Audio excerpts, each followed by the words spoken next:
So I think we can start discussing some of the, emerging topics. And first of all, so we're all women,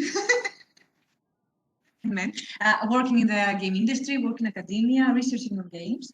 And one big question is if, so let's provide a frame, right? Like in 2023, in Europe, 24.4% of women worked in the games industry. And that, I don't know if it sounds big. Do you find that a huge number? It's like, not at all. And in some countries, they will reach the 30%, like in Norway, for example, in Slovenia. But the average number of women working was 25%.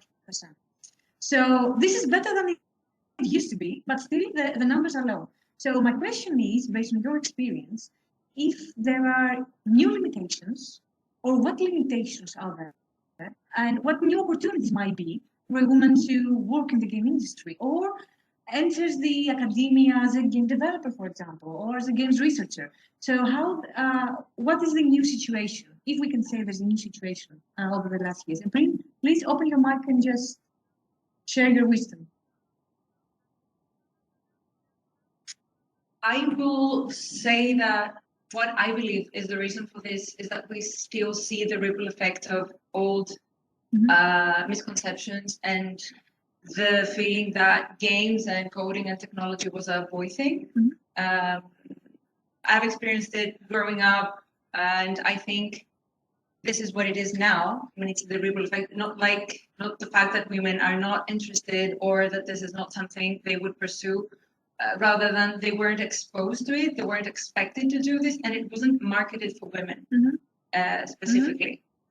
The most common thing I can imagine is the Nintendo Game Boy has a boy in the name.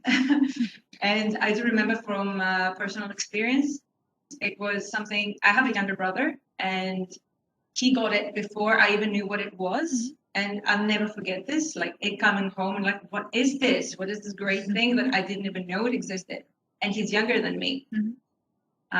So I do believe that this is the ripple effect that is happening right now. And we do see a change. I do work in an all-male environment. There are some women, but they're in more administrative roles or there are some, but mostly it's male dominated. I'm very lucky right now to have received, to be stepping into a more lead role at this moment. So I do see that it was possible for me. I do believe change is coming, slowly but surely. But I think it will take some time for the next generation to grow into this role, and with inclusivity in mind, if we do keep on designing games that are, if we bring more women in, if we make this a better environment, I'm not completely sure as to how we could do this. I'd love to hear more opinions on that. Then the games will reflect that, and then everything will be balanced effortlessly, and we won't have to worry about tokenism or things we have to force inclusivity into the workplace and into our design. I'm happy that you mentioned, because we have both Olga and Vivi mentioned two different approaches. The one is the creating an environment that is inclusive, that is gender aware, and it's like the politics that actually want to to cultivate in the environment. And we have the women initiative from you, Olga. So I don't know if you have anything to add to what Sofia mentioned, and then I will give Athena also, has to. Just something like a short parenthesis, because it came to my mind when Leah was talking about the ripple effect of Game Boy. I'm not the best person to talk about industry. My work is mainly on academia, but in our courses at the university, teaching about educational programming, for example, educational robotics, I often show them an image, a screenshot from the Lego website. So Lego Milestones Robotics etc., like 10 years ago. So the front page of the Lego website was showing Lego boxes, robotics, and boys playing with it. And I usually ask the students to tell me what they think about this image. And they usually come up with this observation, oh, it's mainly boys. I think that it's certainly a good step that we have now come to a point to question this representation. And bit by bit, by pushing like the boundaries, we get there, I think. Sorry for the interruption. No, actually, it's great because I also wanted to say that I need now to counter my own self, because before I said that the experience of gender is very context related, but I had the exact same stories as Sofia. I specifically remember Game Boy, I specifically remember asking for it and not receiving it until my younger brother, complained enough about it to get it. Again. Yes. I also remember telling my parents, I want to study video games, and they were absolutely negative, which meant I had to wait 10 more years to get financially self-sustainable, and be able to pursue it on my own. Yeah, sure. Can I ask a question? Yeah. Sure. I think you help but notice that at least three of you, because I don't know about you, you don't have a computer science education. Your first degree was not. So Also me. Those two Also terms me. are not identical. Our first degree is not by we do have education. yeah. That's what I mean. Second degree, right? So you were not only denied the Game Boy, but potentially you were denied the opportunity to study something that would be you. I mean, one went to primary education, preschool education. The two of you went to architecture. I don't know about your first degree. I was computer science. Computer science. Yeah, perfect. So, Yeah. I'm wondering why, first of all, is it part of the stereotyping that this profession is not appropriate for women, and maybe doing something like architecture, medicine, whatever? Secondly, how did you manage to break out of it? I mean, was the transition difficult for you? What challenges did you meet from your family, friends, circle when you announced that look, I want to keep this career out and I'm going back again? Thank you. One parenthesis, when we're talking about game design, game development, of course, it's not only about game developers and programmers. So, and that's only for also for the students that are here. So when we talk about game design, it's a creative process, right? We need storytellers, we know people in art, in music, we need, what else? We need a lot of people. Someone for lighting. We need the people that actually do the concept art. So it might be like 2D in a paper. We need a business person, of course. But there's you might want to have in mind to work in the game industry, but doesn't mean solely that you have to take the game developers where the game programmer. Sure, but it's still a very male. Yes, definitely. And it's not rare the fact that most women are in the arts or the marketing field.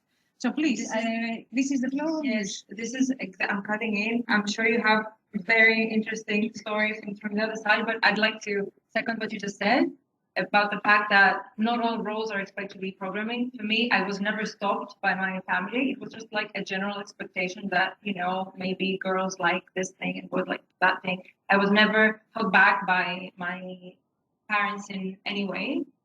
They were supportive even. It's just that I chose like a more design oriented position. I mean, for me, I was like more of an artistic person, and architecture is like the pinnacle of design.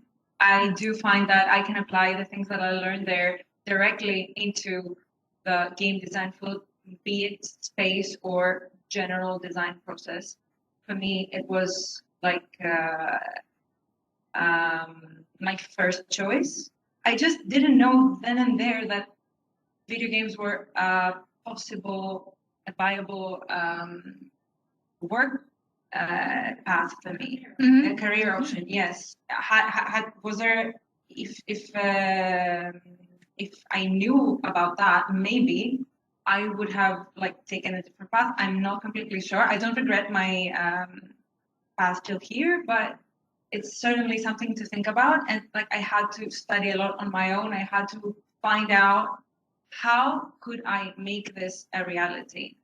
And so I did also have a second degree, but because it helps if you understand like the general how the code works. But this is just as a supplementary feature for me. So you can come from whatever background, and there are so many roles that are needed to make a complete and beautiful product.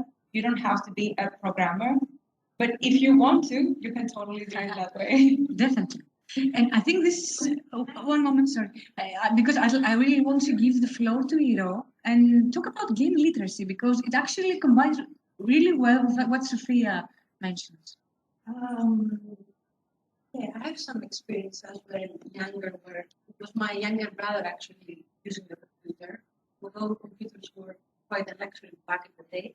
Yeah, talking about games literacy, it's something that we focus on during the courses. Game literacy has to do with asking questions about the game and what is the story of the game. Who gets to be the hero? What kind of stories do we tell through the games?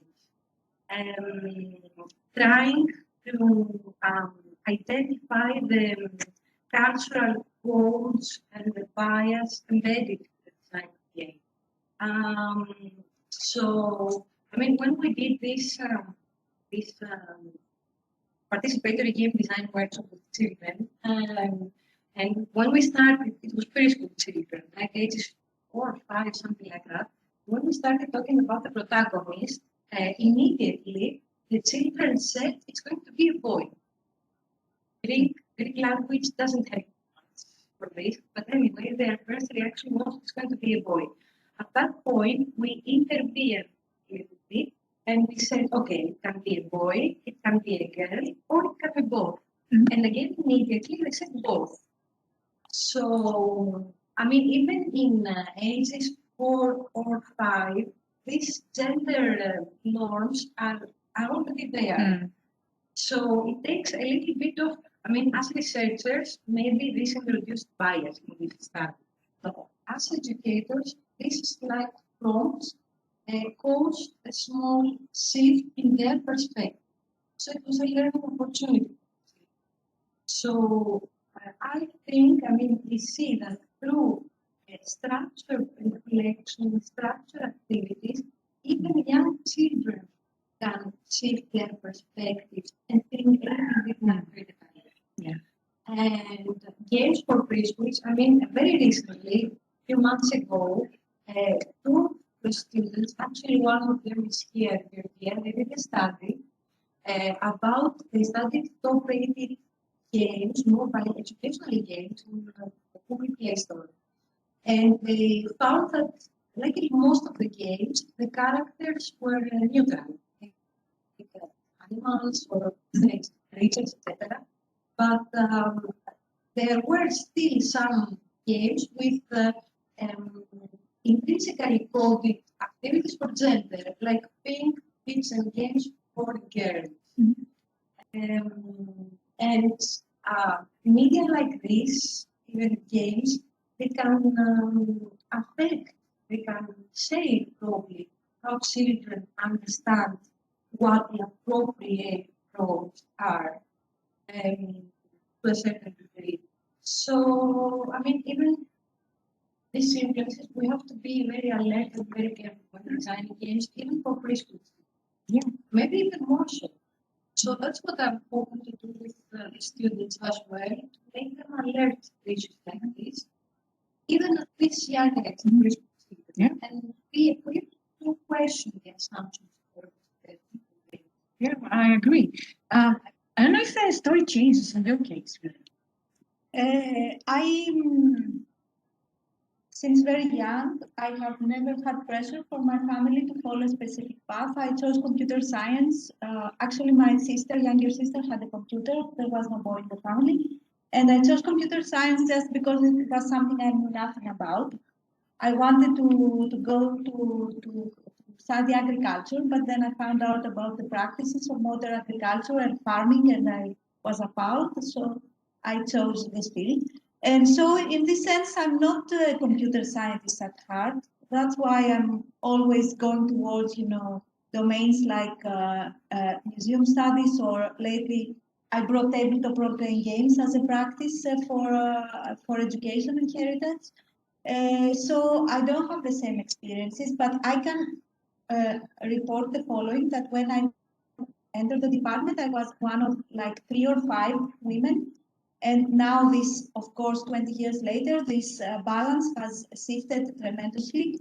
And this is, of course, a clear progress and positive change. But I mean, this is having women occupy the space, the physical space, I mean, of computer science. It's not by itself, it's positive step, but it's not enough.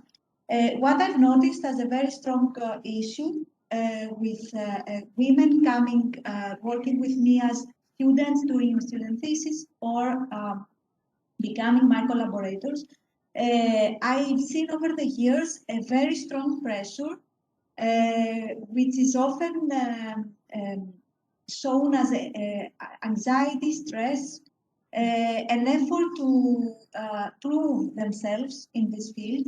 I mean, all of them, all the women I have worked with, I have this sense coming out of them, and this is for me very sad to see, because you don't get the same sense from men in this field. They have a very, very deep stress, the sense that they have to constantly prove their worth. They don't feel that they have worth very often, which is a very different and, I mean, much worse. And this, I think, is an after effect of the discussion we're having. They don't feel, I mean, subconsciously, that this is the place for them. They feel that somehow they have this imposter syndrome, that they are there because, they're not capable enough or whatever. And this, I think, can be a barrier to have more women advancing in game design and computer science in general. So this is a mentality I'm trying to change and break with students and young researchers I come in contact with. And unfortunately, the problem is that although superficially in academia we discuss and we strive for gender balance, and this is now a requirement, even in EU grants, you have to declare that you have gender balance. This tends to be very superficial. You count heads, you say, okay, I have 5 men, 4 women, let's bring another girl here to make things. Yeah, I have heard these things. No, It's not I know. And I mean, unofficially. Yeah, I know. And for me, this is this can help. Okay, you bring the women there, but in a sense, if they are aware of this mentality, they think, okay, am I here because I'm capable, or am I here because I'm a woman? So this can be really a barrier to changing things. And I mean, this also comes together with the issue of discriminatory behaviors in academia in general, which we as women very often perpetuate. Unfortunately, we judge the other woman or man by their position as, I don't know, elected professors or not, coming from that institution or the other. So in general, we need, as women in academia, self-reflect and find ways to stop perpetuating any type of discriminatory behaviors, and also try to cultivate our sense of self-worth and teach other women to address this anxiety, this imposter syndrome, this sense that they shouldn't be there, that they are actually taking the position of someone else. And I hope networking events and this kind of, events actually help with this. And success stories. And success stories, yes. Very important. Yes. I would like to shift the conversation a bit, because there are a lot of really hot potato stuff on our hands right now, and I'm sure they have a lot of questions. But let's shift a bit the conversation to more representation of games of women in games. And I would like to ask Olga and Spyros their opinion. So we have, for example, there is of course a lot of scholar research on how gender is represented in games, right? And we have from Lara Croft, which is like an idol in video games, to Ellie from Last of Us, which has two different kind of type of woman or representation of women inside the games. So things has changed a bit, or at least it seems that it has changed. So, and of course we understand that games are cultural artifacts, right? They reflect cultural ideologies. So I would like to hear your thoughts on how now in 2025 you've seen women represented in game now. What kind of roles do they manage to grab? What kind of feelings they bring, or if the same thing, different kind of shit? I remember I'm blank. Sorry. So since I am not a scholar in game studies, I'm going to answer as a gamer, and I'm going to say that from my experience, I definitely see breaking the gender stereotype frame in recent games, and there are some games that, like for example, here I already have my. I remember playing Pokemon, and I remember being asked by Professor, "Are you a boy or are you?" Yes. And for the last, I don't understand why I'm being asked this. How does this relate to the gaming experience? You did? Afterwards, I did not understand why I'm being asked. Really? I was like, afterwards, as a game designer, they need to show the figures, so they need to know. But what? How is me identifying with this picture of a person reacting to me playing the game and going out and exploring? So, and then maybe another argument, because you also triggered me. You said about 4 or 5-year-old children can work immediately with bored. And I was playing this game. It's called Little Guardsman. I don't know if you've played it. It's very short. It's very cute. And it's supposed to be a boy. It's using pronouns. And the only description is, you're a 12-year-old hero. And I played half the game thinking I'm a boy. And then half the game, there's a phrase that says, "Oh, hey, my dear daughter." And I realized, oh, Lila's supposed to be a girl. So I realized I still have, not being 4 years old, a lot of stereotypes yet to break, which kind of varies. So, and how does this relate to the question? This relates to the question in this way. Recent games don't just allow, for example, people to have being a woman, but also being a bold woman. Like I can customize my character and not have this my visual appearance related to the gender I want to identify with in this whole thing.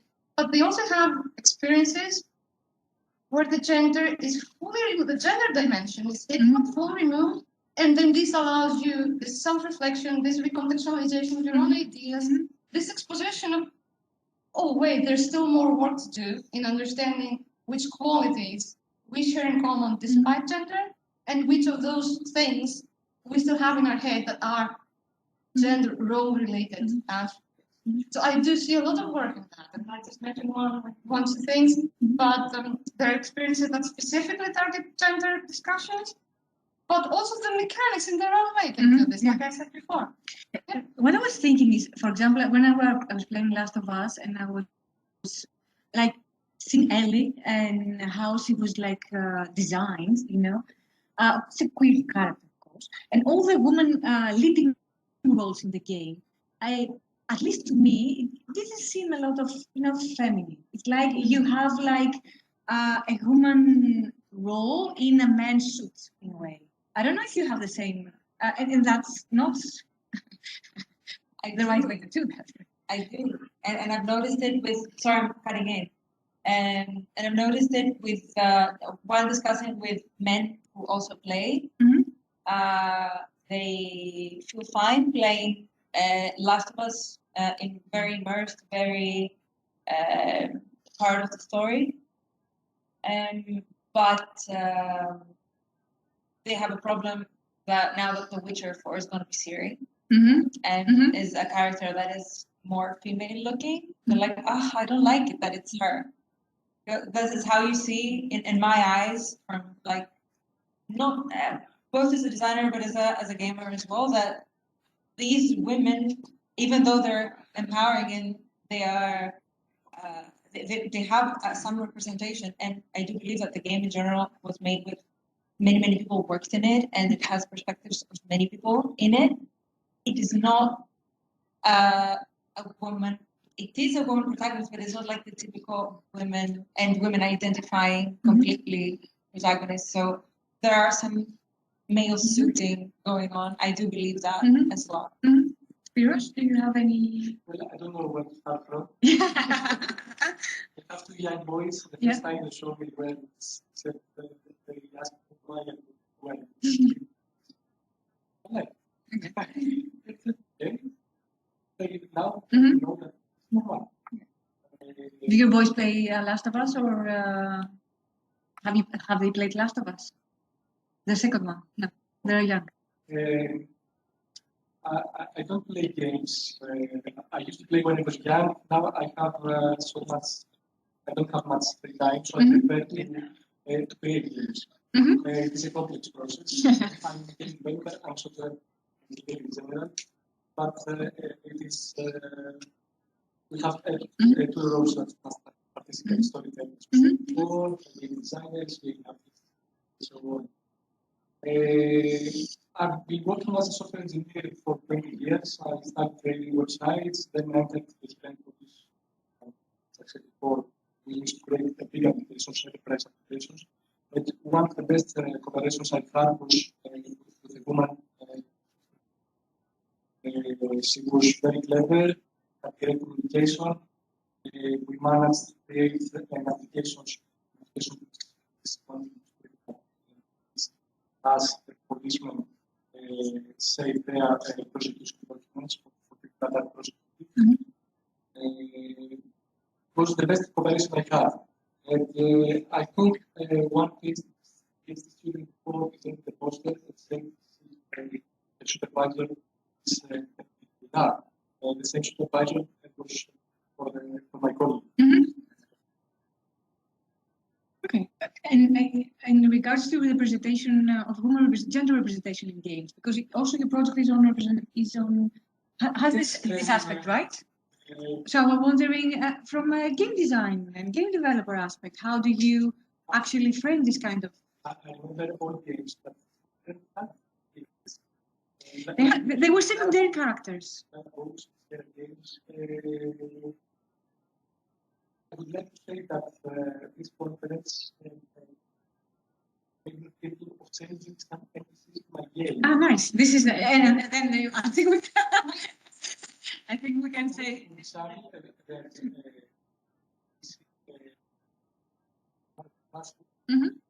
helps for the problem. I was thinking that's why not? Yeah. That's a great answer. This is a great answer. Yes, yes. You want the room? Yeah, definitely. Okay. I don't know if anyone. Sorry. Yes. I also think that it's nice for games. Like the protagonist based on gender.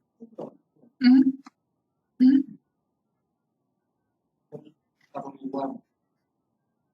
Yes, depends of course on the I suppose on the project. Yeah, on the storytelling. It's a heavy storytelling game. That's a problem, but yes, definitely that's an option. So maybe we can go to the more game design conversation. So as a creators, for example, because I think all of us have been working on in video game projects in either the industry or the academia and research projects. So I would like to bring the table the term of feminine game design. Like, so it's like, and feminine game design, of course, it's more a conceptual lens, a conceptual term. It's not a rigid structure. And actually refers to how we can use either mechanic storytelling or aesthetics in order to promote a more feminine side, feminine touch in the game. So think of, for example, thinking now, I'm going to Mary Flanagan's critical feminist theory on how games can be an act of subversion, can be cultural, can actually make a cultural stand on things, and can challenge major societal ideologies. So, do you think that something that we can actually do, we can actually promote, is this kind of feminine game design, or it's creating the same loop, the same problems, but just transfer them from one aspect of the traditional game to the video game spectrum?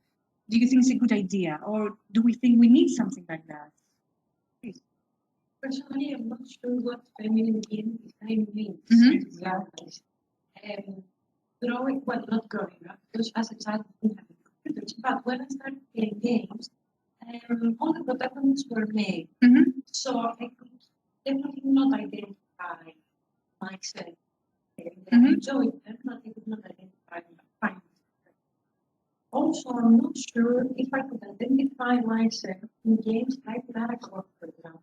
Yeah. Again, completely different. I couldn't identify. So I'm not sure what feminine design means. Trying to look into the issue of gender representation very deeply. But I can be critical about things that I think I don't like. I think they are insulting or offensive or something like that. I can recognize them.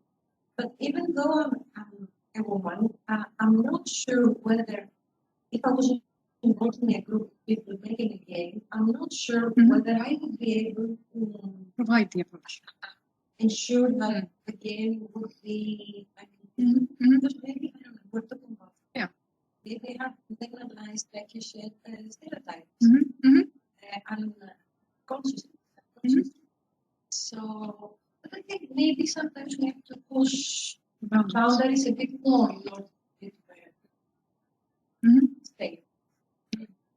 Just to help the conversation, feminine design, at least, it refers to having different kinds of mechanics. Instead of slack and hack, we have like more heal and protect. We have different kind of aesthetics, more soundscapes, and more different kind of approach. We have more deep storytelling in terms of feelings and understanding, etc. So this is kind of framing the term. Okay. Exactly. I feel really strongly about this. Still, even though I really understand what you're saying, I don't feel that feminine, I don't know how I feel about this term in general. I do understand like the softer themes that you're proposing, but I do see games as a form of art and that they do actually reflect the ones making them.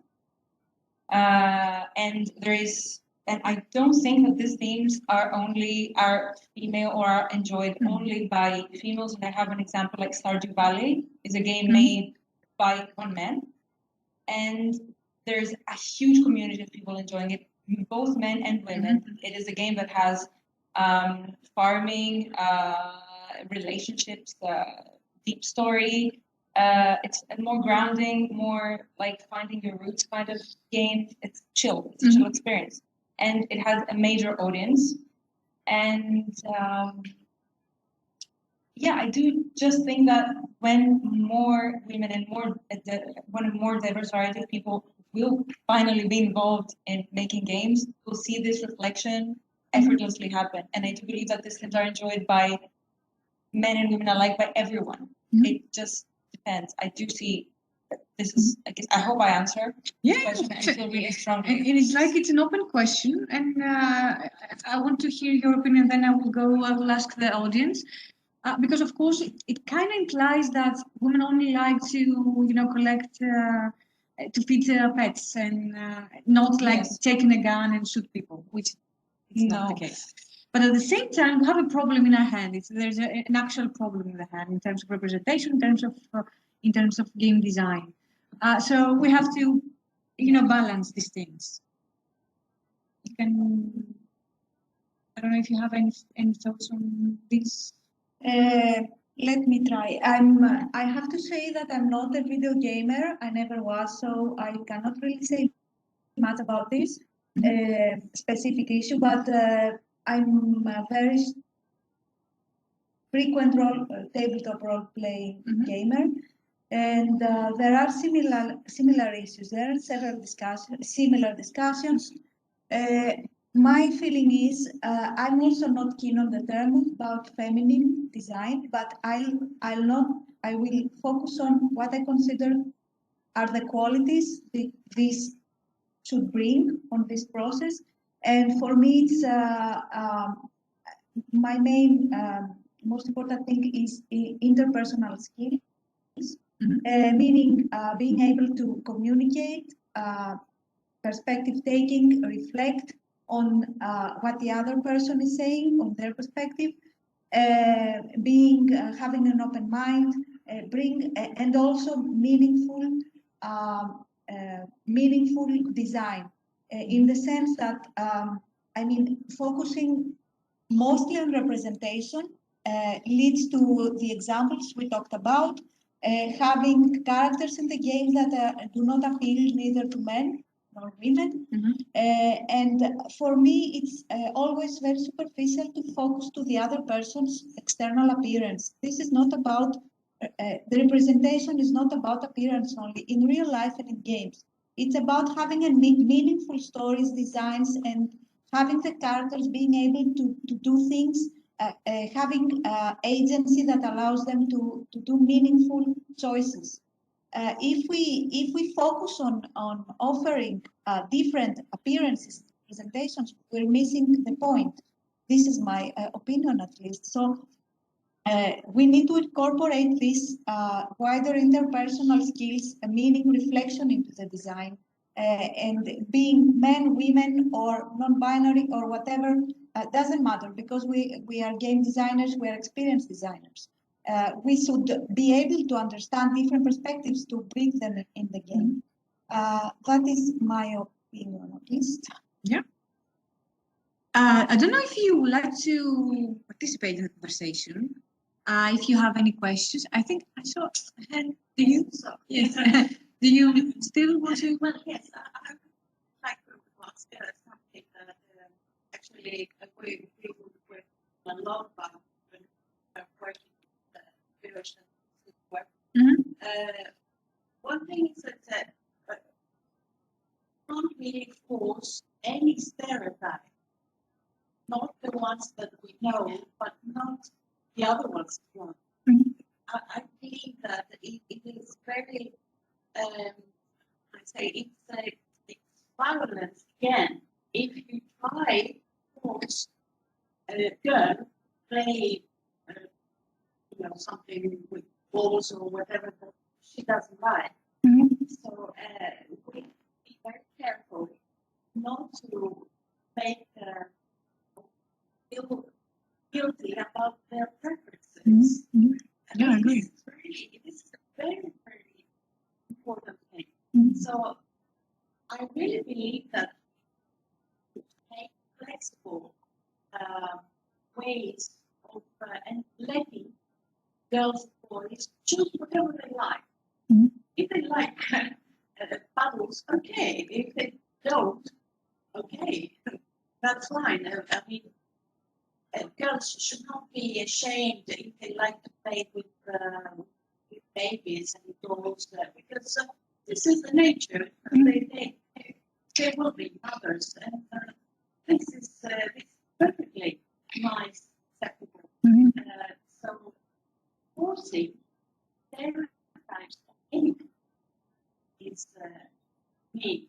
It's something that we should be very careful about. Yeah, I agree. The only question I have is also with the traditional game, there is this kind of, structural framing. It's like, it's not like I'm going to force you as a young girl to play with dolls, but if I, as a parent, bring you only dolls, then the construct starts to build around you. Yeah. For example, I have 3 girls, like Spyros has 2 boys, and we don't have any boy.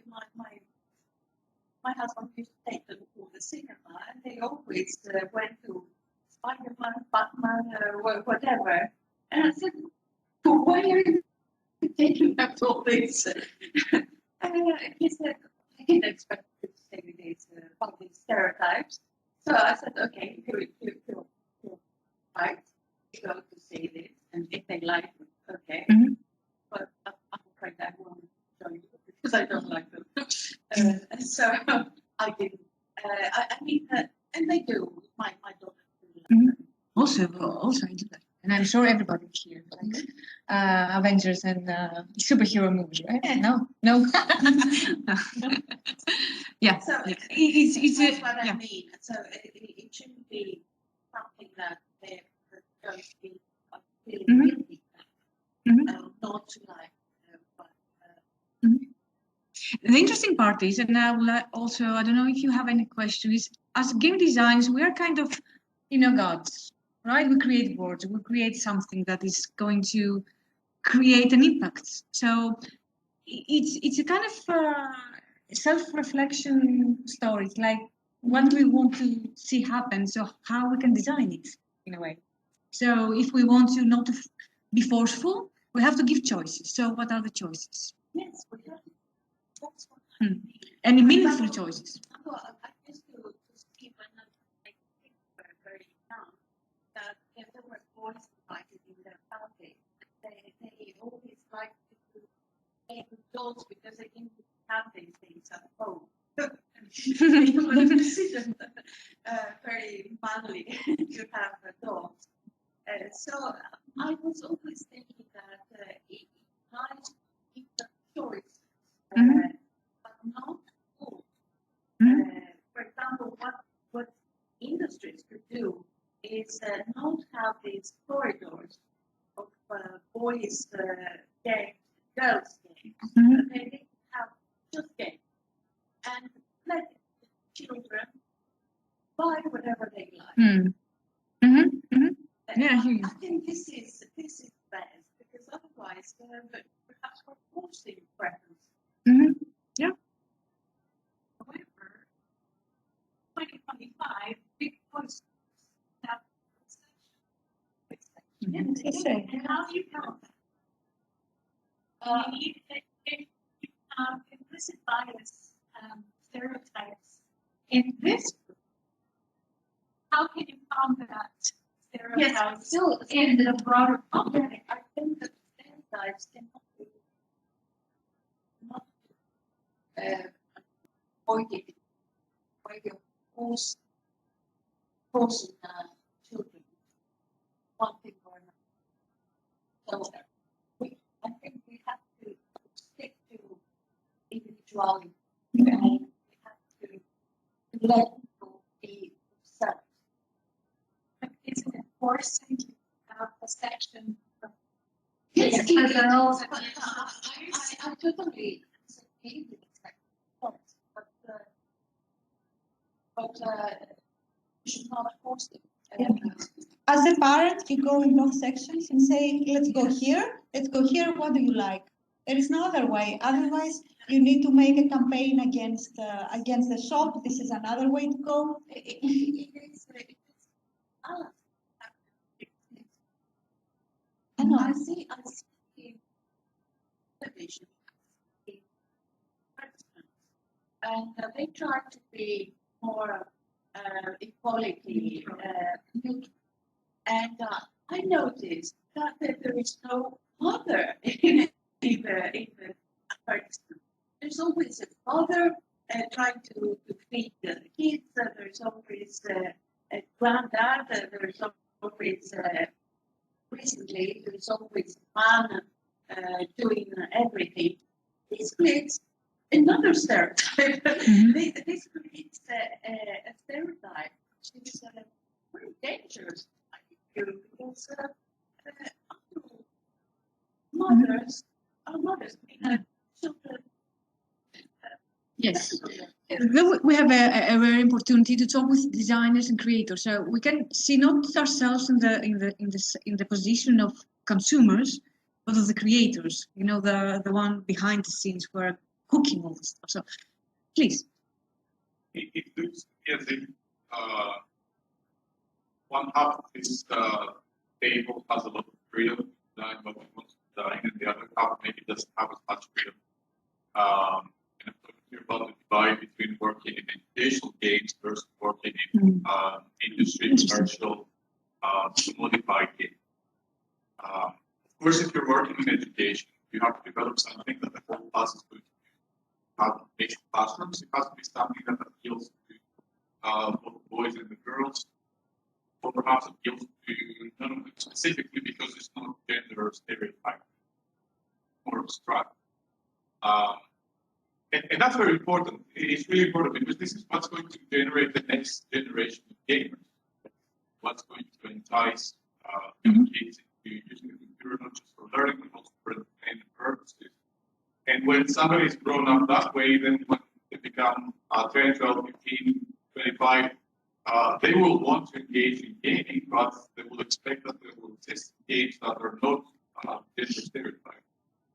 On the other hand, you have the industry at this point in time, which is mostly focused on boys and young males.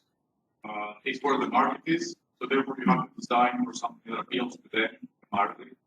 So even when you have games that are very flexible and very personalizable, adapted to whatever purpose you have, still the premises, the central premise of the game and the values sort of explored in the game are, I don't want to say male-oriented, but in the same way that your use of feminine design perhaps a little bit stages. But they're very, let's say, aligned to a culture of domination, competition, exploitation. Yeah, because this is what that market likes. What that's the stereotype is kind of you be the best, like, get on top of everyone else. Come to this country, take this other person. And we don't have enough games. So yeah, you can dress yourself up as a female character. You can play the dialogue in a female way or female voice in aesthetic, whatever. But still, the goal of the game is the same: to conquer the land, to kill the monster, is to earn as much gold as you can, and so forth. So nothing really changes except the style.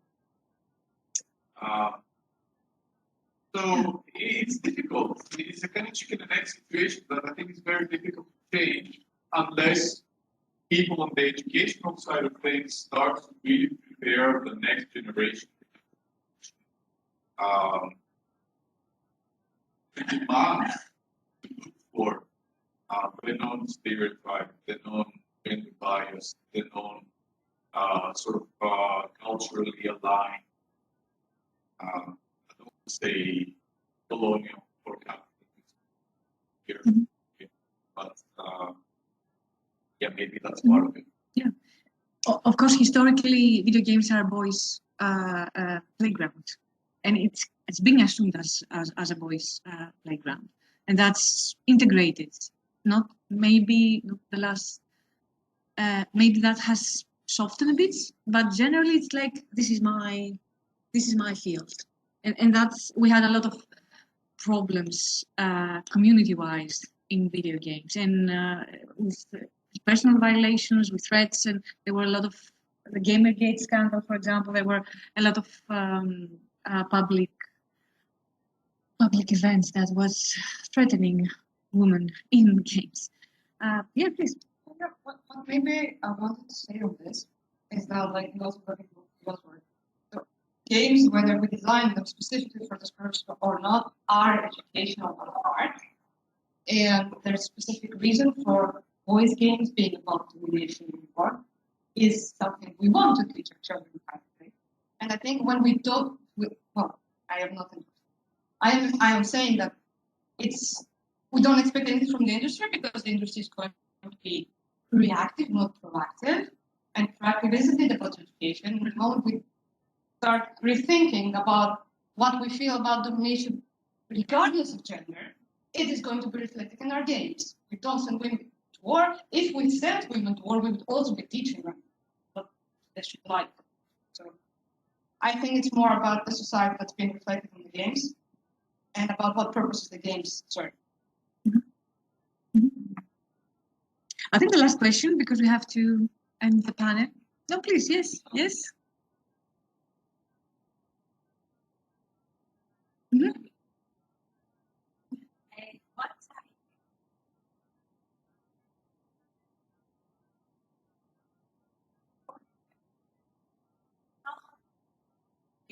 Mhm.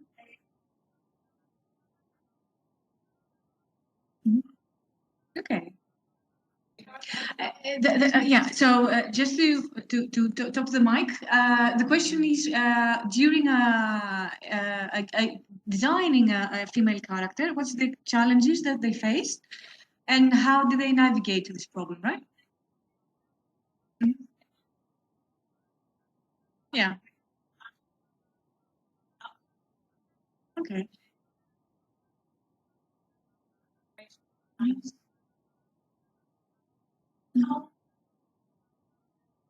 To challenge this. Okay. I would ask, Spyros. how do you think when you design female character?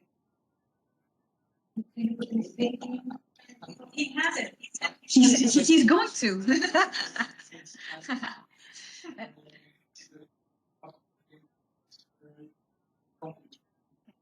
Okay, always, it's always complicated. the character that are Yes. Yes, we have many. As I said, supervisor is everyone. Yeah. and best quality. Mhm. I used to create simple game prototypes. Then when we have design phase. Okay, yeah, that's part of the creative process. Don't feel it. Yeah, it's common. Other people struggle with programming. Yeah. I don't have. Yes. This is because of the different roles. So yeah. Yes. I can share my experience. I was working like 2 years in a game studio, and I was the narrative designer back then. And I was trying to. It was a sci-fi roguelike first-person shooter. It was all of this with 2-3 different tags. So I was trying to develop a character which was like has a huge background with a hero, and but the hero of course couldn't identify her anger, you know. So I was writing the dialogues. I remember the lead game designer developer was like, "Why this is such?" And I was like, "She's not. She's not a bit sorry. She's not like a no. She's angry. She's like she has this kind of angriness that is cannot communicate it well. So even among the members of the creative team, there was this kind of situation like, why is she behaving like that? And the actually game designer leader couldn't understand the tone, which of course gave me space to reflect on that and do some adjustment because of course men also wanted to play the game. But I don't know your experience on this. I think I'm going to experience this in the months to come because the game we're making is about it is a murder mystery in a Greek village and it's heavily influenced by our folklore. We chose this theme not like gods of Olympus, but nymphs and entities that are in the stories in the villages of Greece. Mm-hmm. And it takes a lot of reflection from it takes inspiration from my past and from me visiting my village in Pelion when I was like very young and like the mystical feelings that I had going there, and this is what I strive to bring into this game. Luckily, we have also received funding for the game, so hopefully it's going to happen and it's going to be realized, and it's not going to be only theory, but there's this very specific myth about the nymph that lives near the Piraeus, we say them in the folklore. It's not nymph. They are the nymphs, but they have been translated to Piraeus have progressed in time, and they are creatures of malice and free, essentially in nature, but they can be captured if this is the myth that we're exploring. They can be captured if a man steals a possession of theirs, like the scarf or the comb that they comb their hair, and they are forced to be with that man and become their wife, whatever they want them to be, until they get their possession back and they can be free again. And I didn't choose this for female representation. I genuinely thought that this was cool, and this can create powerful characters, hopefully effortlessly. My team is going to be male, all male team, except for the sound until now. We'll see how this, but I hope that in a few months I could tell you exactly the challenges that I've faced. This is my first like narrative game. I've created games in the past, but they were more arcadey in a sense, no gender and things like that. But it's a challenge that we will face soon. But I believe that, and I hope that this will come effortlessly in this kind of situation. Thank you.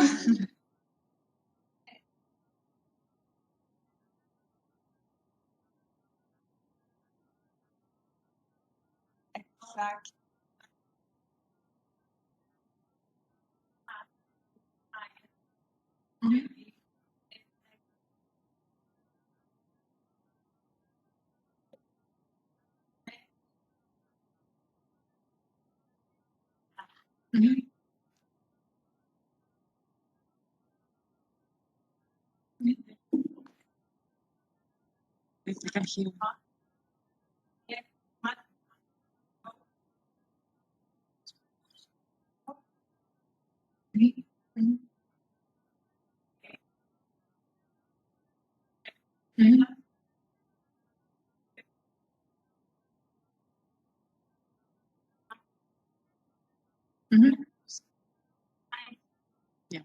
I agree.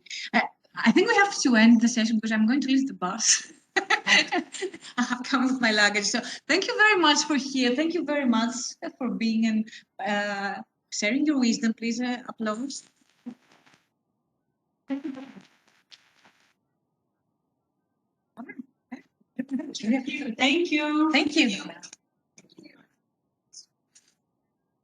Oh, it was very cool.